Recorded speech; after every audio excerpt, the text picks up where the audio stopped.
Hey, totally unrelated to you.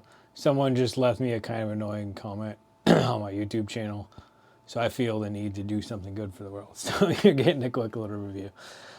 So I like what you're saying here. Whenever I try to put more power and throw quicker, I start to yank with my body subconsciously, and my arm gets left behind. It's really good that you're aware of that.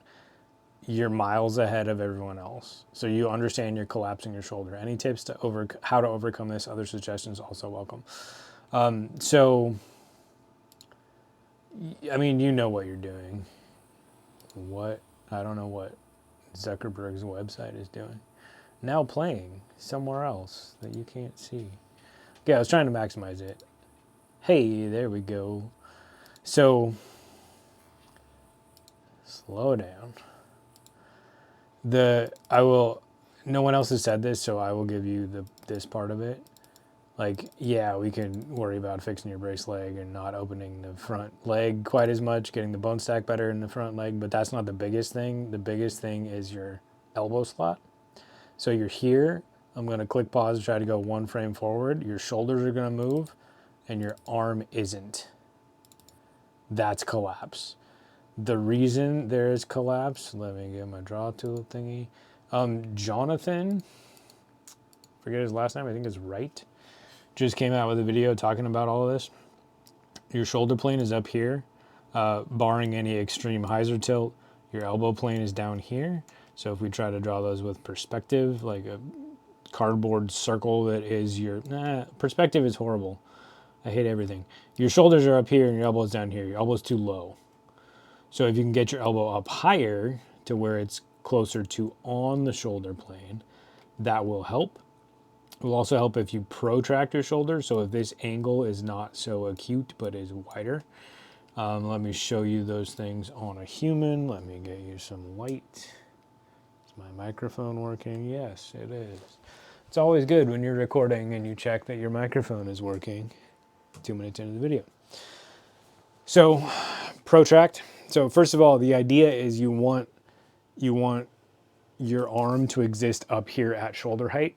Gets complicated when you tilt and then film from a given angle with the camera, like it looks like your camera's kind of low. So it gets complicated real quick. But here, my swing plane is at shoulder height. Shoulder height is here, arm is on swing plane. So that's kind of what we want. It doesn't have to be perfect. It can be a little bit lower, but you're too low. That makes your arm collapse when you go to throw. So if you just think about protracting, my elbow's here. If I protract my shoulder, boom, sticking my shoulder out forward. That helps.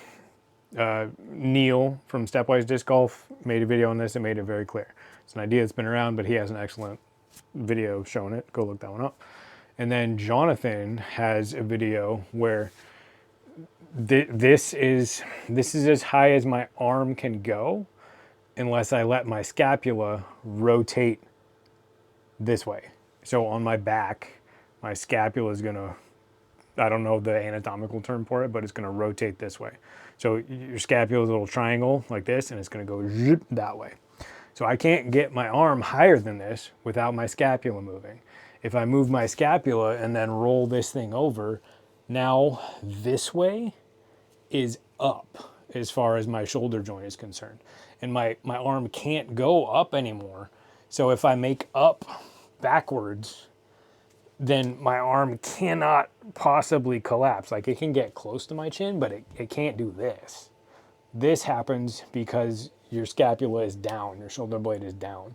So get your shoulder blade up where your elbow's up here, and then change that to a reasonable pull-through position.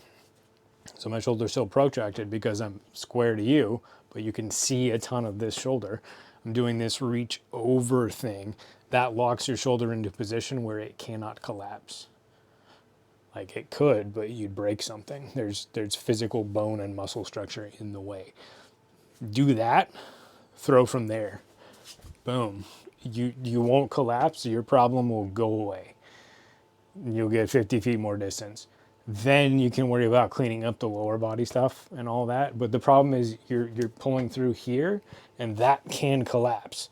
You could just be super strong and drive it forward more, but you understand that you have a disconnect. When you go harder, it's go harder and go harder, and this gets left behind. So this position will keep this from not, it will make it impossible for it to get behind, and you'll feel the timing that you need to feel